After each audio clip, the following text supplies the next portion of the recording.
Dandi road પર આવેલી સંસ્કાર કુંજ જ્ઞાનપીઠમાં વિશ્વ દિવ્યાંગ દિવસની ઉજવણી કરવામાં આવી હતી। આ શાળામાં અભ્યાસ કરતા 55 થી 60 દિવ્યાંગ બાળકો સાથે પ્રેક્ટિકલ પ્રવૃત્તિની સાથે અનેક રમતો રમાડવામાં આવી હતી। આમ વિશ્વ વિકલાંગ દિવસની શાળા ખૂબ જ ઉત્સાહપૂર્વક ઉજવણી કરાઈ હતી। મારું નામ છે પ્રીતિબેન પટેલ। હું સંસ્કાર કુંજ જ્ઞાનપીઠમાં પૂર્વ પ્રાથમિક એટલે કે બાળ ભવન અને ધોરણ 1 થી 8 ના આચાર્ય છું। પ્રીતિબેન, વિશ્વ દિવ્યાંગ દિવસ ગયો, હા, કઈ રીતે ઉજવણી શાળામાં કરવામાં આવે, કેટલા બાળકો અભ્યાસ કરે? હા, અમારી શાળામાં 55 થી 60 બાળકો દિવ્યાંગ છે।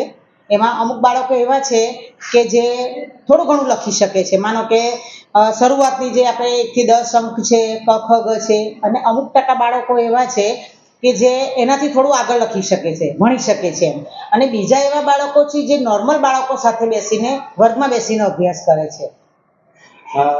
કઈ રીતે ઉજવ્યો આજે? હા, ગઈકાલે અમે લોકોએ દિવ્યાંગ બાળકોને એ લોકોનો વિડીયો પણ ઉતારેલો છે। એ લોકોને અમુક પ્રેક્ટિકલ પ્રવૃત્તિઓ કરાવીએ છીએ અમે।